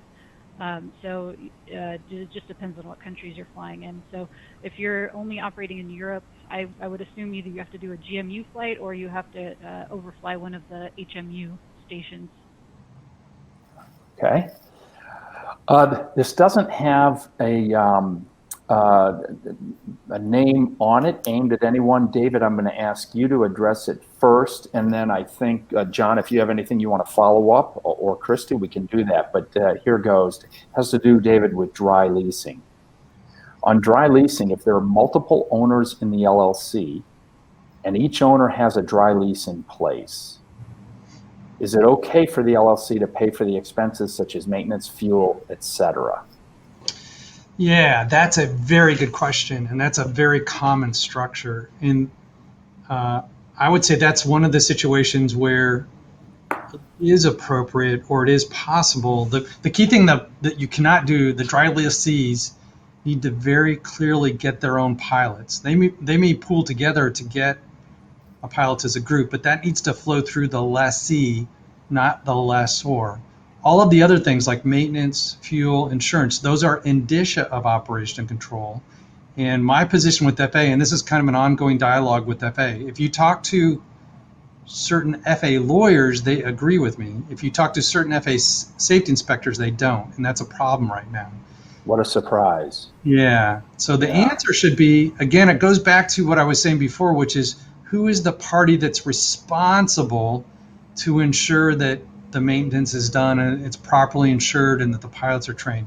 As long as if I can flow the money for the maintenance, in fact, my argument to the FAA under this situation is if I have 3 owners who own a company for the purpose of leasing, I can hold an airplane in a company all day long. I just can't operate it there. So if I lease the airplane back out to those 3 owners for their own individual flights, I'm now shielding the owners from their separate flights.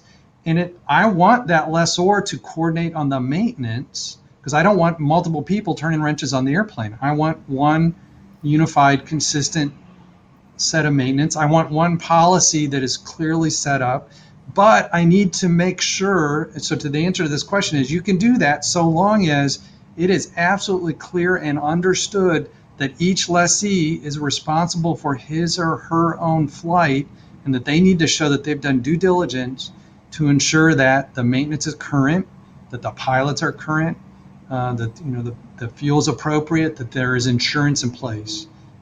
So the answer is, yeah, you can do it that way, but you've got to bend over backwards to make sure that that person, that lessee, is doing it correctly. I don't know, John, did you want to add anything to that? Oh, we can't hear you. Nope. Yep. Can't hear you. John. Sorry about that. When somebody presents those set of facts to me, I say, well, you're operating in a gray area. The FAA, when I talk to inspectors through Jet RVSM on a daily basis, and they misunderstand, I have to adjust leases slightly because they don't like this paragraph or that paragraph. And I'm not going to argue with the FAA inspector what is legal or not because I'm going to lose that battle and we're going to get a delay. But it's a gray area. So I say, if you're going to do that, then everything else has to be super clean. And the overriding policy question is, do the operators grasp their liabilities and responsibilities to the public and the FAA for safe, airworthy flight? If they do, and you have a lease like what's being proposed here, I think you're going to get okay. But if they're hands off and they're pointing their fingers at the lessor, as I see David nodding, that's what we see every day, then it's not going to work. So I'm going to say the answer is depends. Yep, I agree. Yeah. And go back to the moral of the story, not only independent legal advice, but sound aviation legal advice. We're going to stick with dry leases here just for a second. David, back to you. How do you handle a one-time dry lease trip versus someone who is doing multiple trips under a dry lease? Yeah, so the issue I see with that is if you're doing a one-time dry lease trip, to me, and this is kind of along the lines of what John was saying, it's in a gray area, and it all boils down to the facts and circumstances and who do the parties, does the lessee truly understand? Do they grok the significance of what they're doing? To me, that's a lot harder to do if it's a one-off situation where there's really no relationship, and that lessee is coming in and saying, oh yeah, I mean, I think you need a lot of due diligence to be able to convince me that a one-time lessee has really done everything they need to do to ensure that their plane has been properly maintained and the pilots are qualified and so forth. If I have multiple flights under a lease because I have 3 owners of a company that are doing it that way, and they're routinely involved in discussions on the maintenance and all that kind of stuff, to me, that's a better fact scenario, and that makes more sense to me that it's possible to have that. In either case, none of that is dispositive. I mean, to John's point, I've been involved, if they do a ramp check and the lessee and the safety inspector looks at the lessee and says, who's flying it today? And they point at the operator, just like I said, that's a bad day. Or I mean, if they point to the lessor or the pilots. If you show up with one lease and they know it and they know it's cold and they understand it and they do their due diligence, then that's legal. But the problem's going to be convincing the safety inspector of that. Okay. I want to say just from the pilot. I just wanted to chime in from the pilot standpoint. So if a contract pilot tells me that they're doing one-off trips, one of the questions I ask is, were you hired as a contract pilot from point A to B? Did you get hired on a day trip where they send an email, say, will you fly from A to B? I'd say your certificate could be revoked for that flight because you're the operator. So those real quickie dry lease one-offs can put the pilot in a world of hurt.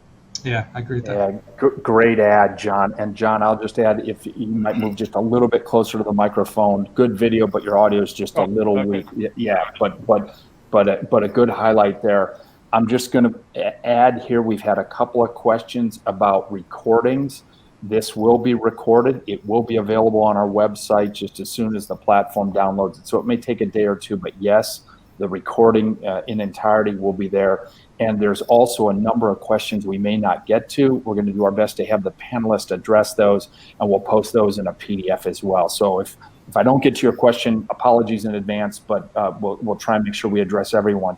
Christy, we have a trip to Europe next month. Is there any way to expedite international ops LOAs? Well, that's an easy one. No. Unfortunately, there's not. The FAA does not have an expedite process, and unfortunately, these NAT-HLA, RNP-10 requests, like I said, they have to be initially submitted to the FSDO, and then the FSDO inspector uploads them to a next-gen regional navigation specialist for a further review. So you're not just working with the FSDO at your local level, you're also working with a regional office. And those offices are quite slammed, especially during COVID. A lot of people are catching up on documentation that they haven't, that they've been putting off for a long time. So the FAA has been pretty swamped. So I would say not realistic, but, we'll submit the application and see what may happen. It could be that the timing is right and the inspectors are available. It just depends on their scheduling, their availability, and how big their backlog is. Okay. Thank you. And sticking with you, Christy, because I think you hit on some topics here that people definitely had some follow-up. For Christy, MEL slide shows that the Part 91 operations will be discontinued. Can you provide more detail on this? A little open-ended, but maybe just a little more color. Yeah, this is just kind of the rumor mill. This is what I've heard, is that eventually the FAA is going to discontinue this as an option for Part 91. They're going to transition to a more to align more with ICAO and having aircraft serial number specific MELs. I don't think it's going to happen anytime soon. Certainly, maybe within the next year. But again, I don't have concrete information. Okay. On this. This one looks like it could be a yes/no. Does OAPS track MEL LOA request submittals as well? I believe they do. Yeah, I think they track all LOA or OPSPEC applications. Okay. Let's see here. I'm going to go with, let's go with David here, I think, to start with. If an operator is solely flying around employees of the operator, same company, but the operator is being reimbursed for the flight by a third party, i.e. a client, is that a commercial operation? For the purpose of this scenario, assume the client is never on board. Yeah, so that's a really good question. So the short and immediate general answer is yes. If there's an operator carrying persons and they're being reimbursed for it, that's a commercial operation. The next question is, if that operator is a company flying a large or multi-engine turbine airplane and is a regular, true, legal Part 91 operator, then they may be able to take advantage of the exceptions found at Section 91.501. The 91.501B5 exception says that if you're a company and you are flying an airplane incidental to your business, then you can carry persons who aren't even necessarily employees, so they could be guests or people with other companies, and there can be pro rata reimbursement for that, so long as the purpose of the flight is incidental to that operator's non-air transportation business. If you got a widget manufacturer and you're carrying around folks that are related to a customer of the widget manufacturer, and the purpose of the flight is for the widget manufacturer, then you may be in a situation where you can do the 91.501 exception and do some cost sharing. But if you're carrying the customers around for the benefit of the customers, no, that's not incidental to within the scope of your business. You've just turned yourself into an air transportation service and you can't pay for that. Does that distinction make sense? Well, I think it does. And on behalf of the person who asked the question, I'll just say a little bit of a corner case, but clearly if you've got that situation, you want to make sure you're stepping through this and sound legal advice. Again, footnote. Here's one, it kind of follows on that. David, I'll stick with you. What documents do you suggest be carried on the aircraft in either paper or digital format to clearly indicate which entity has operational control and pilot agency, if applicable? Yeah, it's a good question. And this comes in from a aircraft management and 135 operators, so it's probably a very applicable question. Yeah, so if you're flying an airplane and it's Part 91 and it's a large aircraft, max gross weight takeoff of over 12.5, by definition under 9123, Section 9123, the truth in leasing requirements, you have to have a written agreement, and you need a copy of that agreement on board the aircraft in order to conduct the flight.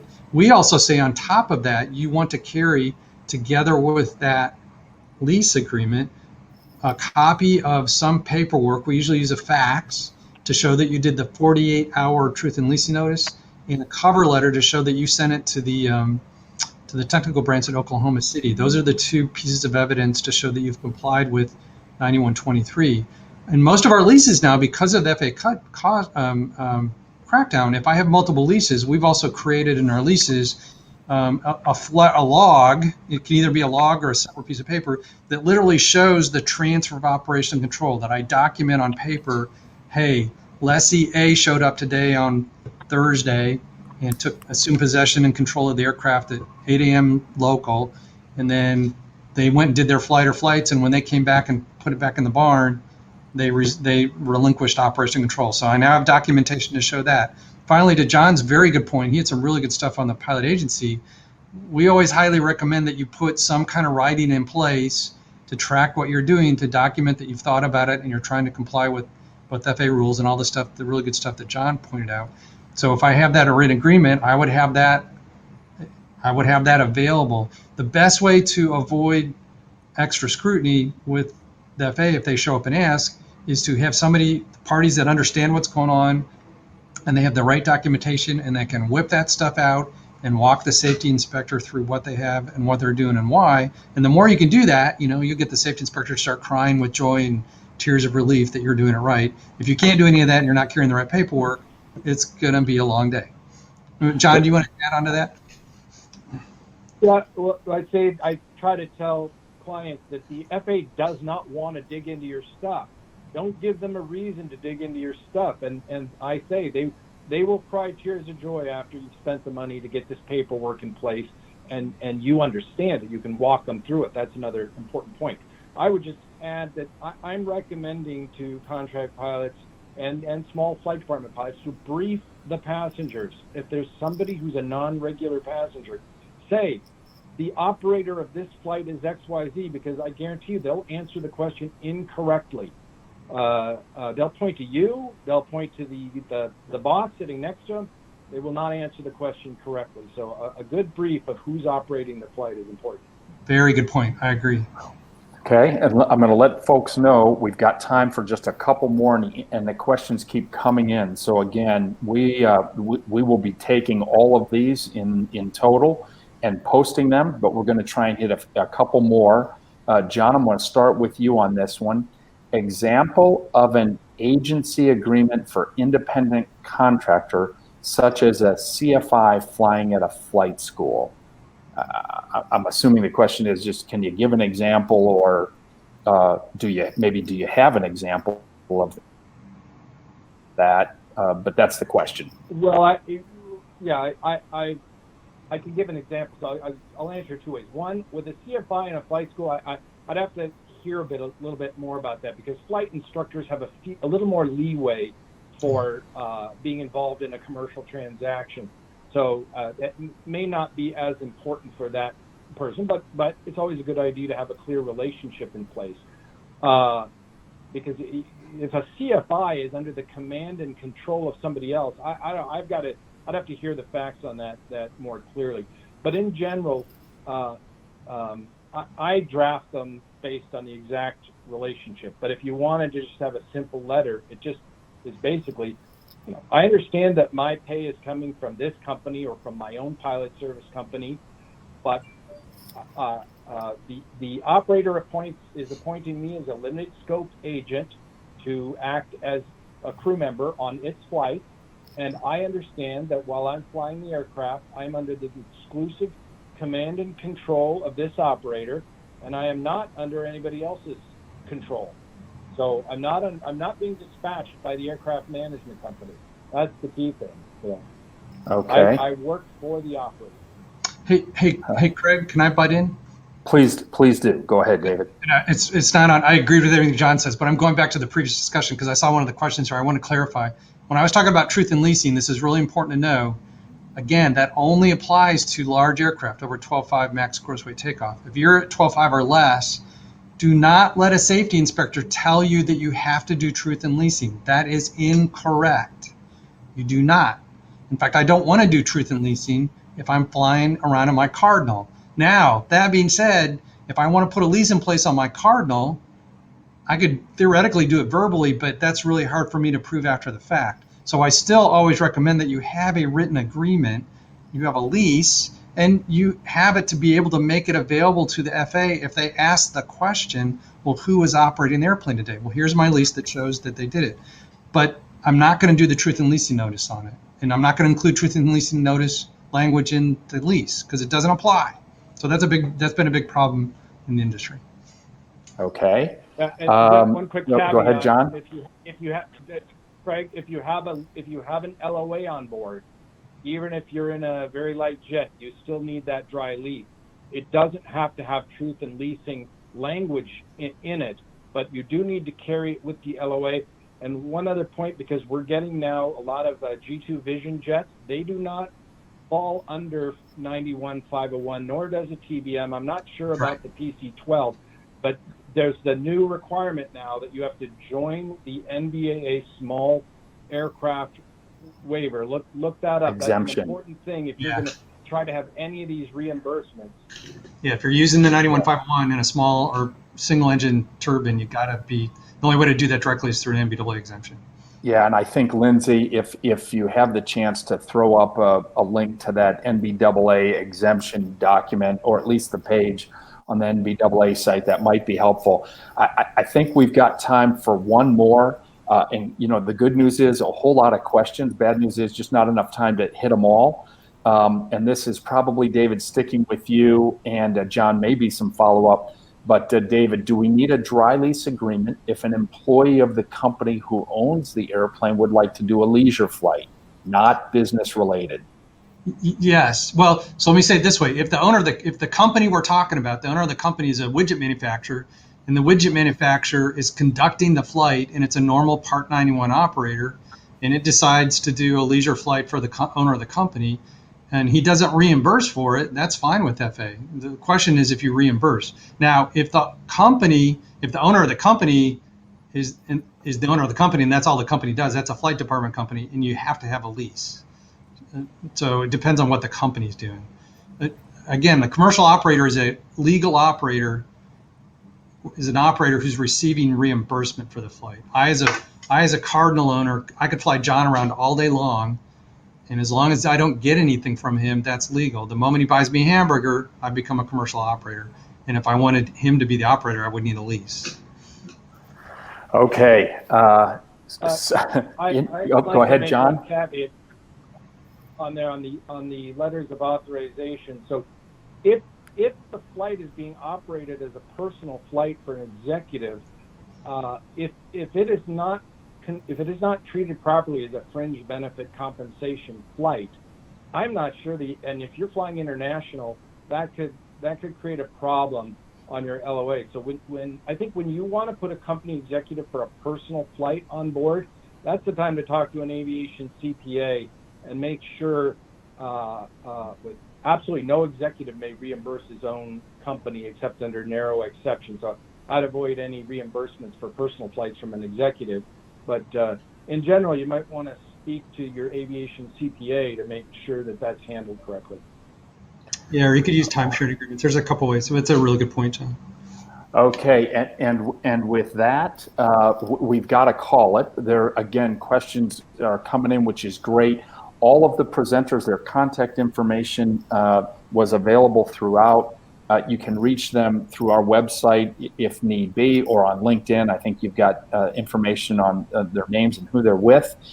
We will, again, attempt to address all of these questions and post that on our website. Thank you to all of the attendees, and I would encourage you once again, please stick around. I'm going to turn it back over to Lindsay here. She's going to close it down, but you will receive a short survey, and we would very much like to get your feedback. Thank you again. Thank you to the panelists, and thank you to everyone out there who joined us this morning. Back over to you, Lindsay. Thanks, Craig. Great. Thank you, Craig. Just another quick reminder that you're going to be able to find the recording of this webinar as well as the one for session number 1 on the norcalbaa.org website. And it'll be under the events tab, specifically on the on-demand section of it. So that link is also in the chat, the public chat window if you need it.